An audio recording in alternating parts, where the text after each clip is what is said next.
When you were at that stage of a free property change has just fallen through, can you remember what you were thinking, your mindset? Do you look at anyone else for help there? A big thing that I've learned, certainly within the last 2 years, I'd say, is that you can't do anything, noteworthy, worthwhile alone. I think one of my kind of fall downs as a business owner and as probably a human being up until, like I say, 18, 24 months ago, was that I didn't really ask many people for help, and I did try to tackle everything on my own. I remember pacing back and forth in my living room. My mother-in-law was looking after my daughter that day, and she knew what was going on. She was having a mad panic, trying to pull some money from somewhere to see if she could help us pay the bills, and it was literally as close as that to us having to do something drastic. So it's not a nice feeling, but I think it's those feelings and those lessons that you learn that set you up to do the better things later on. And now obviously moving into Open Moove, moving forward, we can take those learnings forward. Hello, I'm Kieran O'Connor, and this is the first episode of the Calculated Risks podcast. On this podcast, me and Kyle will be interviewing entrepreneurs, business owners, and tech startup founders. We'll be digging deeper on their mindsets, habits, and routines and understanding their journey so far. Today, I'm joined by Ross McKenzie. Thanks for coming on. My pleasure, mate. Ross is the founder of Isla-Alexander, an estate agency business here in Cardiff, and also the co-founder of Open Moove. He describes himself as a disruptor in the property industry, and his SaaS platform is here to simplify and improve the home moving process for everyone. Ross, you're guest number one. Thanks for coming. How do you feel about that? It's exciting, mate. Lovely intro as well. You did really well there. So Thanks. Sold the dream pretty well for me for the rest of the episode. But yeah, really excited to be here, mate. Thanks for coming on. I have a new tonic for you. Lovely stuff. I'm not sure you've tried one of those before. A copy of my book. I'm sure you've got many of those and you bought them on Amazon, right? And electrolytes, because we're all about health and fitness on this journey, right? Come back again, mate. Thank you. Don't do them all at once. You might turn superhuman. Look forward to it. I have had a sneak peek of your book already. Many copies. Yeah, sure. Yeah. Right, let's get straight into it. I called the podcast Calculated Risks because I'd like to find out more from people like you how you manage the word risk and what your relationship is. So it's a two-part question. The first one is, can you tell me that first time you took a risk in your career and how did you feel at that time? Do you know, it's quite a funny one because a lot of my family, my dad in particular, is quite risk adverse, like doesn't really take many risks. That's probably why I'm so I've probably got a bit of a reputation for taking that big leap, that big risk that's probably hopefully got me to where I am today. I think, you're always taking little risks. The biggest risk I took was certainly launching Isla-Alexander in early 2022, so only just 3 years old now. But for me, my background was kind of corporate estate agency. I'd always been employed, or I had been self-employed, but it was under kind of an umbrella of someone else's business almost. Whereas when I launched Isla-Alexander, I remortgaged my house for £15,000. We just had Isla, my daughter, who's 3 now. And it was kind of one of those moments where we either did it then or it was never going to happen. So yeah, 15 grand remortgage, borrowed £3,000 from my mother, which, wasn't an easy thing to go and ask. But, the people around me were super supportive. They knew I could do it. It was just taking that big leap of faith to go and make it happen. So that was your first big risk, a £15,000 remortgage. That's incredible. Well done for that. That was only 3 years ago. Crazy, right? Yeah, and now you are turning over 7 figures, very close to 7 figures in Isla-Alexander. The group is, the estate agency, finance business and lettings business sit a little bit separate to each other, but we work together as a team, as a group of businesses to deliver the best kind of experience that we can for the home mover. Yeah, and as a group, we are turning over 7 figures, which is something we're really, really proud of. The last 3 years has just been a whirlwind. Tons of mistakes, tons of brilliant things have happened, working with some fantastic people. But yeah, I think it's one of those things where, people look at risks as, a huge decision or, a momentous moment in their life where it can go really well or it could go disastrously. But unless you take the risk, you'll never know, right? I completely agree. Yeah, it's only in hindsight when you look back and you realise that huge risk at the time wasn't necessarily a big risk.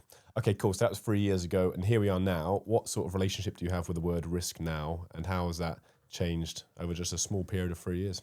Yeah, so I think once you've taken a big leap of faith and, you've had learnings from it and you've had successes from it as well, when it comes to making big decisions again in the future, it can be a little bit easier. You know you can back yourself. You know you can do it. And if things don't go quite to plan, you know you could always go back to the start and build it up again, right? There's tons of statistics, especially in America, where I think they're way more kind of used to taking these big risks as entrepreneurs, and it's celebrated more. The amount of billionaires, millionaires, whatever it might be, who've failed, gone bankrupt, and then built themselves up again. The reason behind that is because they know they can do it. And I think, moving forward into today, we're 5 months into launching Open Moove, which, realistically speaking, is an even bigger risk for me to kind of take. It's more of a case of kind of, it was when we were going to do it rather than if.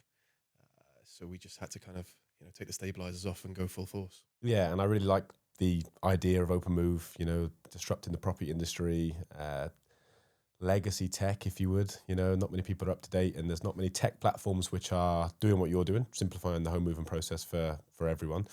We got loads to talk about that, but I want to go back to Isla-Alexander and those early years. So tell me about the first year. What things do you remember now in terms of challenges and like big wins? It was tight that first year. Financially, I think these are the things which not a lot of entrepreneurs, business owners talk about, but we should, because everyone goes through it.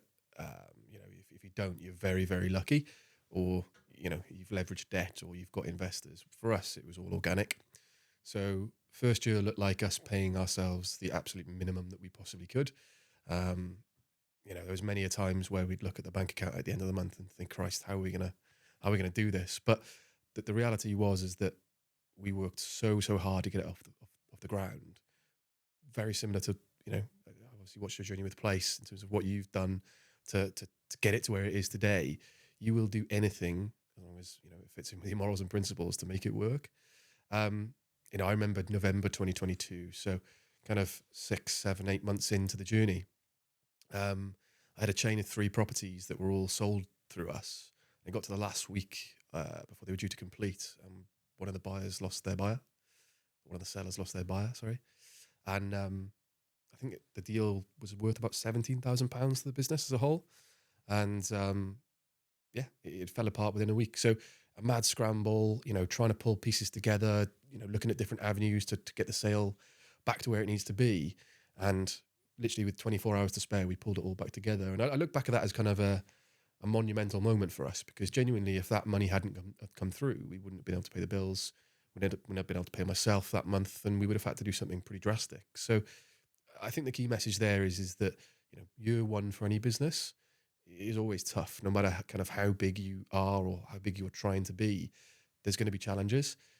But you get through that initial period and you start to understand how businesses truly work, truly operate, and ultimately put yourself in the best possible position by building leverage around you and building a team around you. That's when the fun starts. Yeah. You just got to get through it, right? Definitely. You have to get through the first year. And I think business ownership is the single biggest thing that will accelerate your own learning, right? Every day is a learning day. It's never stagnant, and you're constantly having to deal with regulations, changes within the business, people coming on board, people leaving, growing the business. So no, I completely get it. But when you were at that stage of a free property chain, which has just fallen through, can you remember what you were thinking, your mindset? Do you look at anyone else for help there in terms of mentors? It's a funny old thing, and I think a big thing that I've learned, certainly within the last 2 years, I'd say, is that you can't do anything, noteworthy, worthwhile alone. I think one of my kind of fall downs as a business owner and as probably a human being up until kind of, like I say, 18, 24 months ago, was that I didn't really ask many people for help. And I did try to tackle everything on my own. But you learn very, very quickly that that's just ego. That's just a bit of naivety in thinking that you can challenge it all yourself. So I remember pacing back and forth in my living room. My mother-in-law was looking after my daughter that day, and she knew what was going on. She was having a mad panic, trying to, pull some money from somewhere to see if she could help us pay the bills. And it was literally as kind of close as that to us having to do something drastic. So yeah, like it's not a nice feeling. But I think it's those feelings and those lessons that you learn that set you up to do the better things later on. And, you're always making mistakes, and, you're always learning, which I think is a vital part of business ownership and entrepreneurship. But, having those experiences and, to a certain extent, failures very quickly, certainly set me up in the right way to build the business to the stage where we've got it today. And now obviously moving into Open Moove, moving forward, we can take those learnings forward. Yeah, you said the right thing. They're lessons, right? They're not failures, they're lessons, and they help you become a better person moving forward. The first year is always tough, right? And arguably year 2 or 3 equally as tough. But when did you get into your stride, and when did you start, feeling creative and feel a little bit of a weight of come off your shoulders in terms of, we've got past the first milestone? Yeah. So the business model that we've built, all of our agents are self-employed. So, we're there as a business to support them, consult with them, coach them, and give them a lot of value from that side of things. They take home the majority of commission. We take a cut, and, simple business model. But the reality is that what that means is that when you're working with self-employed agents, when you're working with business owners, is that they want a degree of flexibility. You can't manage them. You've got to lead from a standpoint of, providing such massive value that they don't want to go anywhere else. And the reason I mentioned that is that what I found was in the early days, I had not a lot of time to focus on that stuff because I was selling houses and I had to sell houses to pay the bills. But the moment all that changed was when I introduced leverage into the business.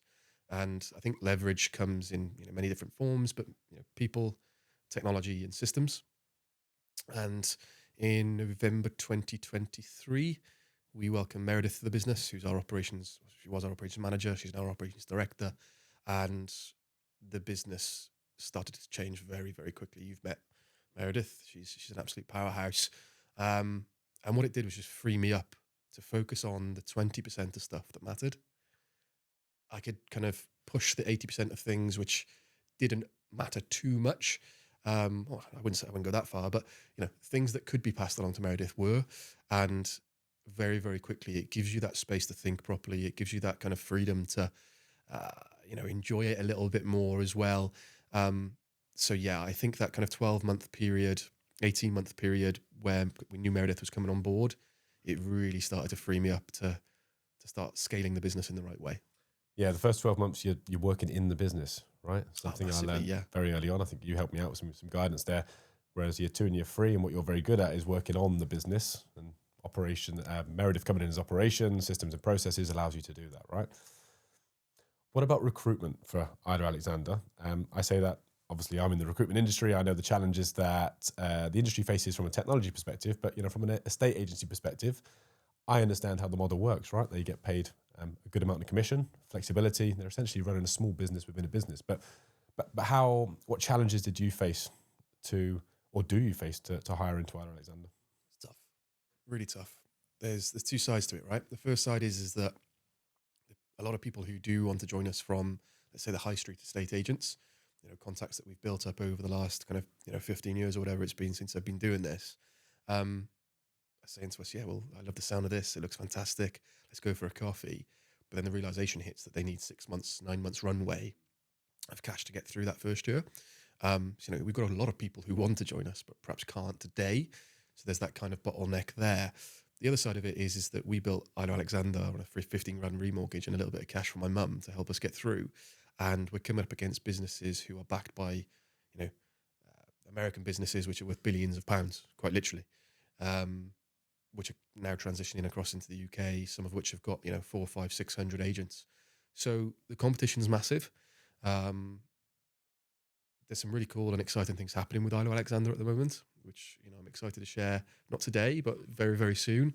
But I think from our perspective, we appreciate the challenges within the world of recruitment because we're constantly looking to improve our value to attract the agents. But sometimes even when they do want to join, because the value is so large, they're restricted. So, it's not easy. It absolutely isn't easy. Yeah, that first step into self-employment, you remember it, I remember it, coming from a paid salary going to nothing, it's incredibly scary. It's a big jump, right? And, coming to your model, 3 to 6 months of runway is absolutely essential. One thing that kind of we're adamant about as well is that we will not allow people to join us unless they have it, because, we don't want to build a reputation of having high churn business. Retention is huge for us. And, we've got 16 agents now, which we're really proud of, but we're more proud of the fact that, the growth is fantastic, but our retention is, probably one of the highest rates in the industry. That's just all about value. Yeah, that's a good point and something I want to bring up. So, companies these days find it hard to keep people, not necessarily a state agency, but just the industries in general. We see it in tech, right? So, I've always been impressed by your media, your marketing as a business, and from my knowledge, you retain people for quite a long period of time. So, why do you think that is? If you had to simplify that down to one or two things, why are people staying with you longer? It'd be very easy to sit here and say, it's all about the culture and think that that's a cop-out answer. But the reality is that I think I've just done a good job in surrounding myself with good people. I've already mentioned Meredith, but the way that I've structured the business is that I've got a director in each kind of vertical as well. So Sarah in sales, Adam in lettings, Vicky in mortgages. And they're just brilliant. We are best mates. We get on like a house on fire, but more importantly, we're all working towards the same vision. And I think that filters down through the agent community as well, because we're working towards something which is bigger than ourselves.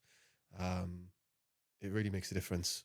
Yeah. I said that earlier today, funnily enough, that when people work towards something that's bigger than themselves and they're given autonomy, that's when they feel creative and that's when they feel most valued in their work. And it sounds like that's what you've been doing. It's so important. And that is absolutely what kind of my vision was when we were looking at building the leadership team in particular. I knew that I've got gaps in my skill set, certainly. Patience and empathy probably high on that list, as you know. But one thing that, without wanting to sound at all conceited, but one thing I think I have done quite well is surround myself with people who fill those gaps. And we've just got a really solid team of people who want to do the right thing by the people we're surrounded by, which is, for me, how you build a business in the right way. Yeah, definitely. I mean, I've met Meredith, Sarah, Adam, all great people, work really hard and really connected to the business. You can see it in the work that they do and the effort they put in. Fundamentally, our recruitment process, as you know, you've heard this before, but rule number one, no dickheads. We don't want people in our business who are going to disrupt that status quo of having good morals, good principles, family people, all here for the right reasons. I think the minute you kind of slip and start opening the floodgates to allow people in who don't fit that is the minute you let yourself down, and all of a sudden that culture word starts disappearing. It all starts with people, and I think that's a good way to do it. Yeah, one or two bad ones can make all the difference to a good culture. Absolutely.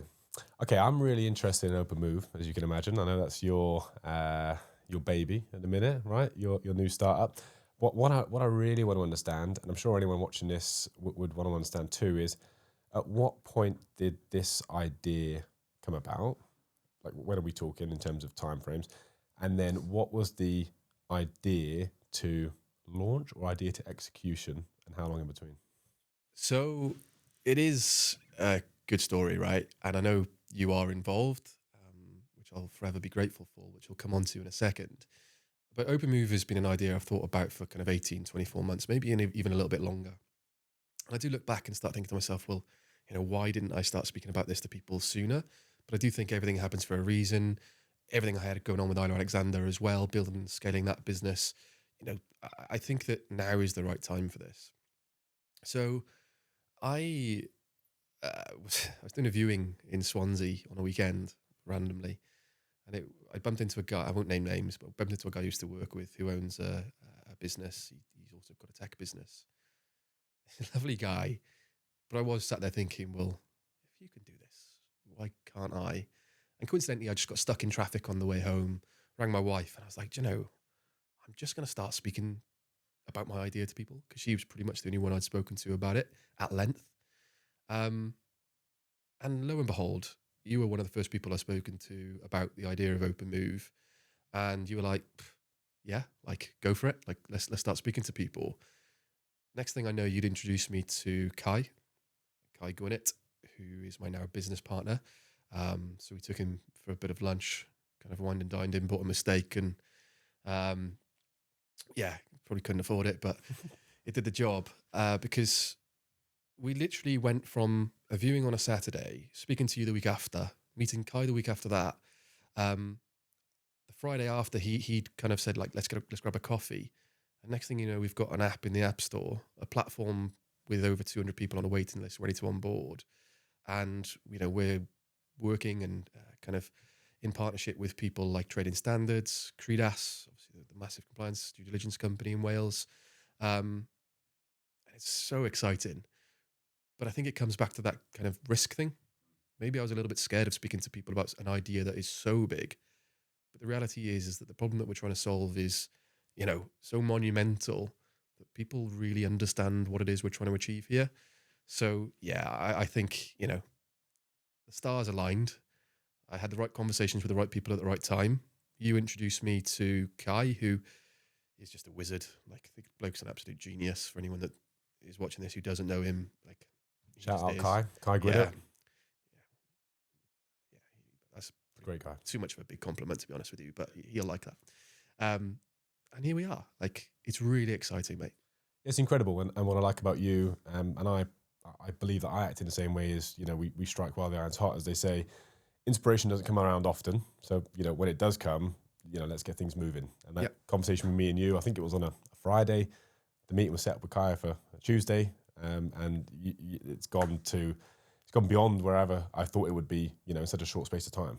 Yeah, I'm very, make no bones about it. My experience does help. From a sales point of view, from a relationships point of view, it's got us through a lot of doors, and allowed us to kind of build relationships within the industry very quickly regarding Open Moove. But having Kai's expertise alongside me from startup point of view, obviously from a technical point of view as well, he's built an incredible platform, but he knows exactly what he's doing. Yeah, and in a startup, right, you can have all technical people on the board as the founders. You can also have a non-technical and a technical person, right? And I think that blend of technical and non-technical, for example, you and Cai, with you of the industry experience, you with the sales experience, and Cai doing the technical side of things, it's a perfect blend. It really is a perfect blend. Going back to kind of the relationship piece there, like, you are 100% spot on. Like, it just works. Funny story, like, when we met Cai, he was like, brilliant. Like, the next step here is probably to go out and start speaking to people about this, see if you can get a little bit of feedback. And when I sat down with him the next week, I had 50 people on a waiting list who'd all paid us £25 to be part of that. And, I'm really proud of, having the balls to go and do it. But it was because of the learnings I'd made before, where I knew that if I wanted to do this, I had to kind of show my hand and say, look, I'm serious about this. But yeah, I just think from our perspective that there is a nice balance there, and very similar to Isla-Alexander, where, I've got great relationships with the guys who I've been working with there. Cai and I have gelled really, really quickly, and, it's so important when you go into business with someone. So yeah, I'm forever grateful for that. So thank you for the introduction as well, pal. No problem. Thanks for coming on the podcast. That's my repayment. So thinking back to when you had the idea, what sparked that idea? Was it a one-off situation where you thought, what, this is just it? Or did it evolve over time? I mean, you spent how long in the property industry? Nearly a decade, over a decade? Over a decade, yeah. So let's make no bones about it. And this is coming from an estate agent. The process of buying and selling a house is shite.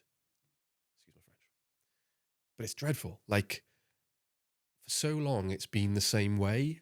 And I think estate agents in particular, conveyancers as well, get a really bad rap. The statistic about 10 years ago was that 1% of the nation trusted estate agents. And I think that was lower than... That's quite high, isn't it? Yeah, don't start. Lower than kind of bankers and traffic wardens. That's just nuts. And part of the kind of thinking process was that 99% of people that I meet within the industry are really good people. So it doesn't add up. But the reason behind it was because even though the people are fantastic and doing everything that they possibly can, they're constantly being let down by a bad process that hasn't changed in over 200 years. And genuinely, other than the introduction of kind of emails and mobiles, the process itself hasn't changed. That's hopefully kind of on its way out now with the digitization of lots of different things within the industry that have recently been announced by the Labour government coming in. So I just saw a gap there. But I think that a lot of the tech businesses that are our competition focus on the wrong things. They try and solve this overarching issue, which is absolutely massive. They try and sort all the plumbing out. And the reality is that we've got to start somewhere, and we've got to get something out there for the betterment of the home movers journey. And what that looks like for us is bringing everyone together to collaborate and really driving the communication levels upwards so the home movers' levels of trust get to where they should be. So our core product is communication.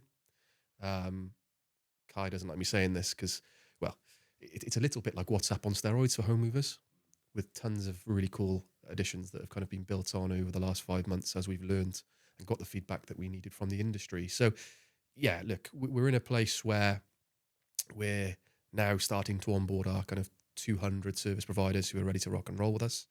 We think that that will give us in the region of 1,000 transactions a month going through the platform. And for a business which is 5 months old, it's a positive sign. Definitely, yeah. Going back to what you said about, you mentioned about the home mover being at the heart of the journey.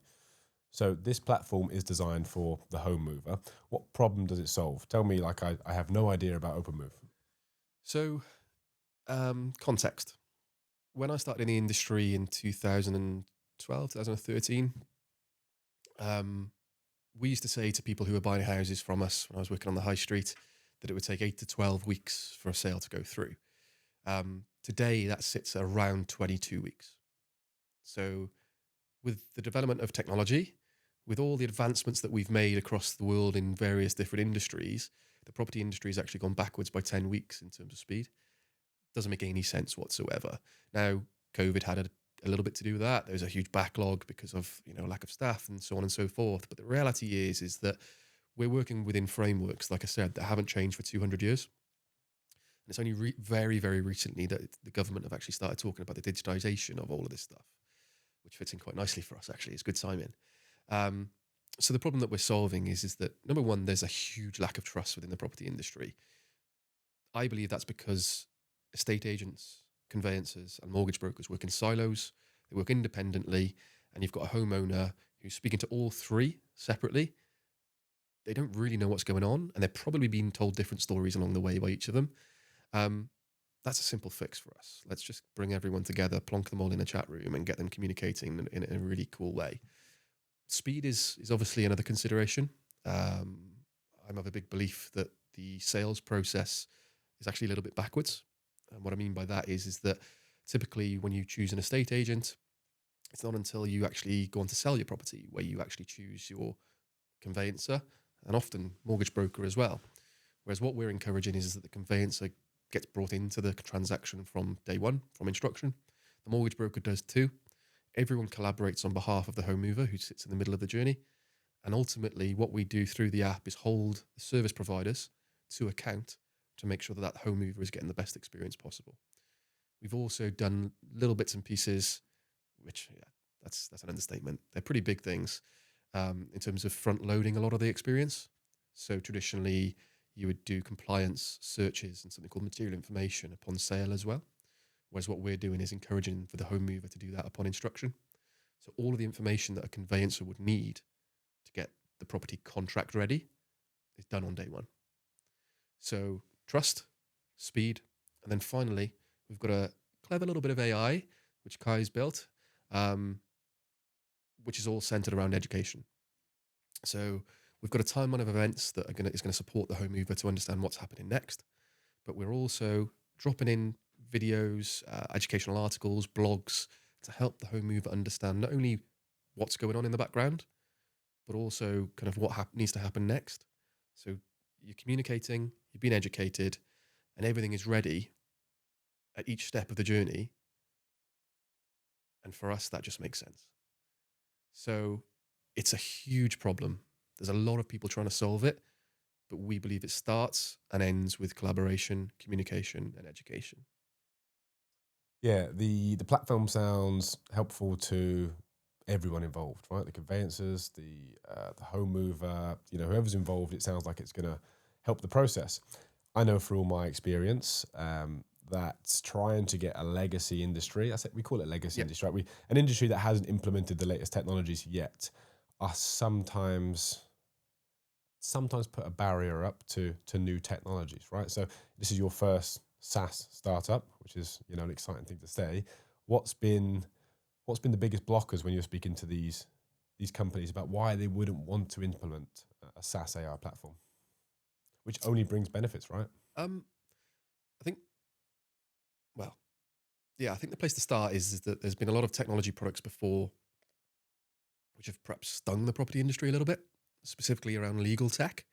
So a big kind of barrier for us is, not another tech product, not another person trying to, solve world peace and all that stuff, right? I've had it all.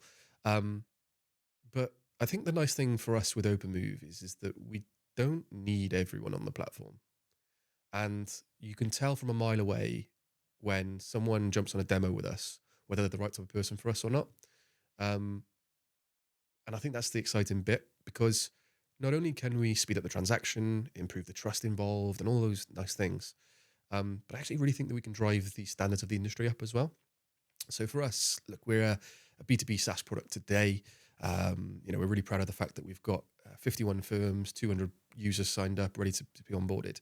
But the bigger picture for us is that we do want to be a direct-to-consumer product, and ultimately have consumers coming directly to us to choose their team members, to choose their estate agent, conveyancer, and mortgage broker. And eventually, it'll almost be seen as kind of a, if you're on Open Moove, you're worth working with. So, that's really exciting for us. But like I say, there has to be a solution somewhere. Someone is going to have to come up with the idea which is going to fix this problem. There's some big companies out there with big backing, trying to do what we're going to do. But not a lot of people are tackling it from kind of bottom up, which is kind of where I see our competitive advantage. And even perhaps the people who are less conducive to tech and they don't want to jump on, a new platform and the shiny new thing within the industry, know that this makes sense.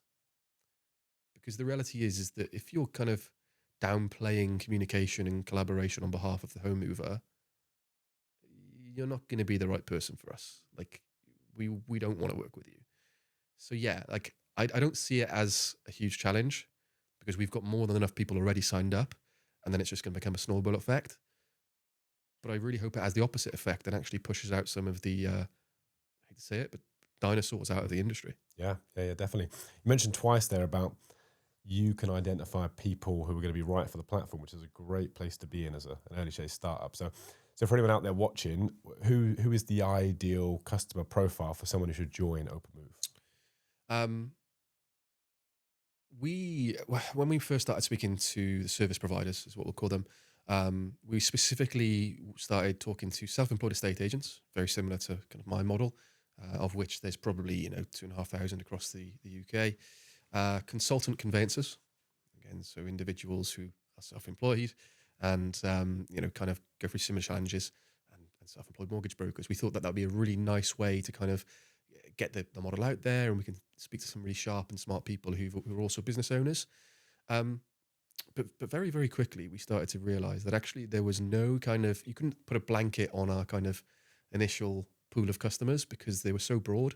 So the reality for us is that if an estate agent, mortgage broker, or conveyancer wants to put their client at the center of their world and their transaction and be a relationship-based service provider rather than a transactional-based service provider, you're the right person for us. We want to work with you. And I'm pretty sure that you will like working with our product. But when I said, you can see it from a mile away, it's just the feedback that they give you instantly and the questions that they ask you. They're just not right. If a conveyancer, for instance, starts speaking to me more about how many referrals you're going to send me a month, rather than this could replace my WhatsApp groups in a much better way than I'm currently using them, that's a good person. The person asking how many referrals are going to send me, I'm probably not going to be interested in you. Yeah. That's a transactional based operator. It's people thinking what's in it for them rather than what's in it for the people that we're actually working with. And this has come from a genuine place to want to better an industry. I've got my own aspirations personally, and I want to provide for my family and all that type of thing. But this all stems from me being an estate agent for the last 12, 13 years and really thinking a process is crap. So, for us, if someone's not of that mindset, cool. But we've got more than enough people who are. Yeah, and I think that puts you at a really big advantage being in the estate agency industry for over a decade now. When I speak to founders, some found companies and products in industries that they don't necessarily have experience in, but But from your side, you've lived and breathed it for all of your career. I don't know if you've done anything different before a state agency. So you understand the home moving process and the service providers better than anyone, which is going to be very attractive for investors. Yeah. You know, we have had some really cool conversations with some really cool people recently. Again, I'm very, very lucky to be in business with Cai, not only because he's now a very good friend of mine, but also because he's got some incredible connections across Wales in particular, but across the UK with VCs and, you know, some really cool angels and investors and so on and so forth. But for us, what we're also looking at is industry-led investment. You know, for obvious reasons, we've recently partnered with a gentleman called Simon Gates, who just before Christmas was voted as the most influential person in the property industry. He is Number one. Yep, number one. Just beat you. I was something like 1,001. Yeah. But he's come aboard as a non-executive director, which is another statement of intent for us. And coincidentally, this week I've got some really cool meetings with some people who, you know, I respect immensely about the potential of them coming to work with us too. So, you know, that is on the cards. I think Cai and I have worked really hard to get ourselves to the stage where we're, you know, we've got revenue and, you know, we will be a profitable business very, very quickly. So we do have an element of control over that as well. But undoubtedly, we do want to accelerate our growth. It's just finding the right partnership to be able to do so. I think all this good talk about Cai. I think you might have to be one of the next guests. It'd be lovely to hear the technical perspective of the business. Obviously, I'm speaking to you as a co-founder, sales, ambition, drive. You know, I'd love to understand more about the nitty gritty about the product and how that works. For your viewers as well, if you watch both episodes, you'll very quickly see who the brains of the operation is. Yeah. And it absolutely is not me. Yes. So, yeah, I think that would be a very good idea. Absolutely. Going back to what you said about competition, there's some very big boys, I think you mentioned, big companies that have investment, potentially back in, who are trying to do something similar to what you're doing. Where is the competition and who's the biggest competitor you face in the UK? It's a really interesting one, right? So our core product is communication. You know, we've always said that collaboration, communication, bringing people together and creating a community of like-minded individuals on behalf of the home mover. That's our MVP, that's our route to market, and that's, you know, we're steadfast on that. But as our product has developed, we've developed this Move Ready pack is what we're calling it. So the searches, the compliance, the material information upon instruction. And for us, that's become almost like a product in itself. It's the right thing for the seller to do. And, you know, really interestingly, what we very quickly found was that kind of development that we'd thought of is what the big boys are starting to try and develop. It's a company called LMS, who are owned by Connells, who are the largest property group in the UK. There's a company called PEXA, who are an Australian company who've come across to the UK to try and bring their product this way. And a couple more too, which I can't really talk about, but all doing similar things, all looking at front-loading the sale. I mean, Cai just kind of made this assumption. Well, Cai primarily because he really indulged himself in understanding the property world. And I kind of made sense of it. But we'd kind of gone from being a communication product for the home mover, which is kind of our route to market, to developing this sale ready pack. And all of a sudden, we're having doors open for us into these big boys who either want to collaborate or learn from us, and we learn from them, and so on and so forth. So I think there's kind of two sides to that. The first side is that we know that our assumptions were correct, which is a really nice place to be. You know, billion-pound companies who have got ridiculous backing and the opportunity to take their time over this stuff. That's all well and good. But I think the other side to it is the advantage that we've got of being a small company that's agile enough to move quickly, learn quickly, and take action like immediately on things that we can see. But for me, kind of bigger than all that stuff is actually the fact that we've got a route to market. And I really believe, like in my heart of hearts, that the competitive advantages that we've got against these big boys, if we even park investment to the side for a minute, is that route to market, which can become a real commercial beast, in my opinion. Because everyone who I'm speaking to who isn't an estate agent, mortgage broker, or conveyancer, you know, your average kind of home mover is like, my God, I wish I had that when I moved. We've now just got to prove the concept, prove that everything that we're talking about is the right thing to do on behalf of the home mover, and see where that takes us. I love the forward thinking mentality.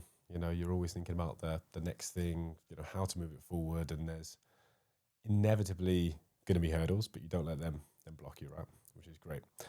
I'm very obsessed with routines, habits, morning routines particularly. Since you've moved from Isla-Alexander estate agency to tech SaaS founder, what does a daily routine look like for Ross McKenzie as a SaaS founder? So it's an interesting one, right? You know me as a obsessive and highly routine person who, you know, time blocks everything. And don't get me wrong, that still is the case. Like, you know, when we worked together, you saw what my diary was like. It's so regimented to the point where, you know, I knew what time everything was happening. And I do believe in time blocking. I do believe in kind of putting yourself in a position where you're providing yourself with the best opportunity to make success of every kind of section of your day. Like that's a big thing for me. But because Open Moove has kind of needed me to learn a lot, I think that one thing that I have had to do is just become a little bit more flexible and a little bit less regimented, because there's a massive difference between the B2C world and the B2B world. You know, from a B2C perspective within the estate agency kind of thing, you know where you're going to be, you know your customers have booked in a valuation or a viewing or whatever it might be, and that's that, right? It's a service you then go on to provide them. From a B2B perspective, you're dealing with other people who are in work, who've got busy schedules, so I think from my point of view that, you know, we've been incredibly lucky to have a jam-packed diary for the last 5 months. That's been hard work. But at the same time, you know, people rearranging on you, people cancelling on you. At first, I was kind of like, what's going on? Like, you know, don't you want to see the product? But the reality is that your product is bottom of the kind of food chain at the moment, and you've got to work your way up. Now, it's been interesting. I'll be candid in saying that I think for me, time-wise, there's been a choice between business, family, and health. And whereas previously it would be family always first, health, and then business, it's probably now family first, business, and then health. And I've probably slipped off a little bit in my gym work, and we've spoken about that previously. Like, that's not a good thing. But sometimes you've got to really kind of roll. What I'm trying to say is you've got to roll with the punches a little bit. Have a look at the opportunity that's in front of you and really prioritize what you believe to be the most important thing in your life right now. And yeah, I've been incredibly lucky to kind of travel across the UK in the last 5 months to meet some incredible people, and long may it continue. I probably just start after getting up a little bit earlier to get my my little run in or whatever that might look like. What's the wake up time at the minute? 6. So it used to be 5, but you very quickly learn when you've got a 3-year-old that you need a little bit more sleep to get through the day, right? So yeah, I like to get up early, get my day set up, as you know, but I think that there's an element of balance to be struck there, especially since starting Open Moove, where there's been later meetings. You know, you've got to work around other people to a certain extent as well, which has just been a little bit of a mindset shift for me as well. Yeah, and go back to what you said about the family, health, business in that order. I constantly remind myself and tell other people that work-life balance is constantly changing. Yeah, so business might be a priority for the next 2 years now with this SaaS startup. Doesn't necessarily mean family is not important or health's not important, but that takes a priority. Hopefully that sets you up for 2 years' time for family to become a priority as well, where you can also focus on health. I'm a big believer that work-life balance is a myth anyway. There's a spectrum. There's one end of the spectrum, which is, you know, you're all in, and the other is you're all out. And the reality is that you've just got to kind of constantly, you know, flux between the two. But you make a decision on which end of the spectrum you want to sit at. And going into entrepreneurship, business ownership, and, you know, setting yourself up to hopefully go and take on the world, you know, your family should and hopefully will, and mine certainly do, realize that it's all for them. It's all for kind of the bigger picture stuff. So, you know, this week, as an example, tomorrow I'm in Liverpool for the day. Thursday I'm in London. Friday I'm in Southampton. And it's like, you know, I probably won't see the girls that much. And today you're in Newport. I'm in sunny the best Newport. of the week. Yeah. Newport Market's quality, by the way. It's gone up in the world. Brilliant. Yeah. I'm glad you're here. You're a busy man. But like, the point is that you make the sacrifices for the bigger picture. For sure. Yeah. Talk to me about the bigger picture then. however much you can share, what is the aspirations in terms of 5-year plan? I don't really like asking that question, but where do you want to be in X amount of years? I'm sure you've set yourself some goals.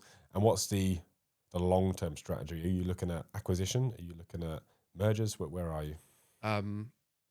Yeah, without going into too much kind of detail, considering we're a 5-month-old business, I'm not afraid to kind of open up around the fact that we've got huge aspirations to transition from B2B to B2C within the next 2 years. And make no bones about it, I want every transaction in the UK to go through Open Moove. That's 1.2 million a year. But that's me, right? Like, I wouldn't go into a business without wanting to take it to the highest level.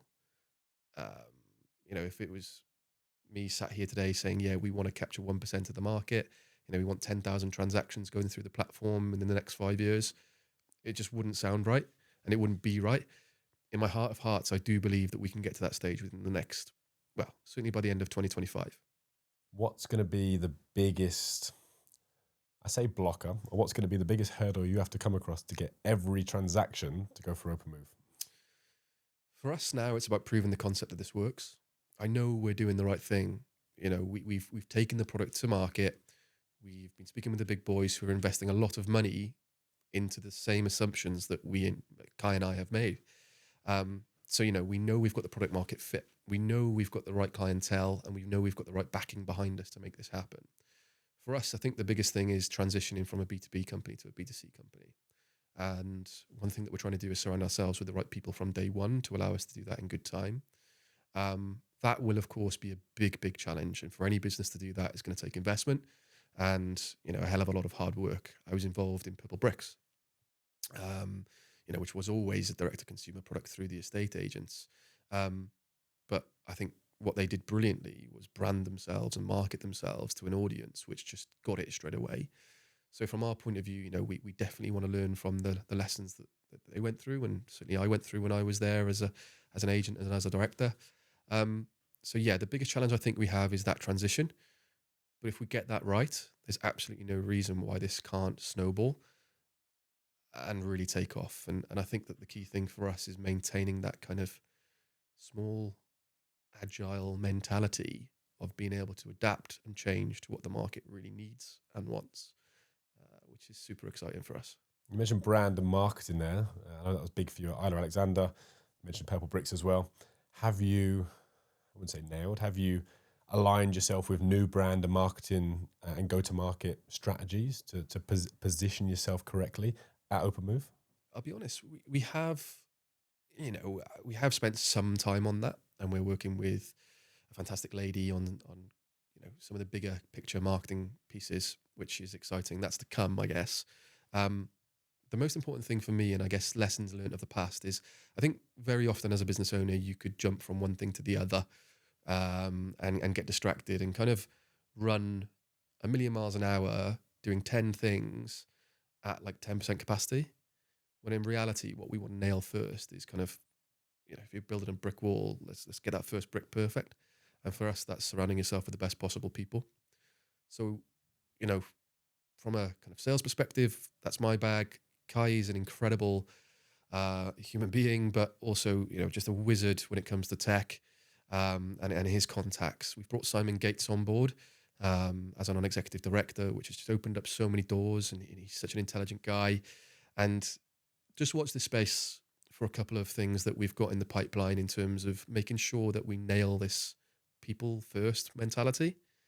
And I think then from a branding and marketing perspective, once we've got that right, we'll accelerate at pace. So exciting, man. So exciting. Tell me, for the people watching this, I'm sure it's going to go out on socials as well as long form content on YouTube. What's next? What are people going to see over the next couple of weeks? And what are people going to see, between now and summer? So over the next couple of weeks, we're starting to onboard the service providers at pace. So you'll see some big announcements in terms of the names that we've signed up with and are working with, which is really exciting for us. Hopefully this month, there'll be an announcement in terms of a chairman coming on board, which I think we will. But, if we pull it off, will be a bit of a statement, to say the least. when it comes to kind of getting through the rest of this year, I won't talk specific KPIs, but we really do believe that we can get to the stage where we have got thousands of transactions going through the platform on a month in, month out basis. And that will set us up for in 2026, moving towards a kind of round A fundraising period where it starts to get very exciting. So, I'm a visionary. I'm an ambitious guy. I really, do think big, but I think that's the way you've got to be if you're going to scale a business to the stage where you do kind of, capture the market's attention and start to take over. Absolutely, especially in tech as well.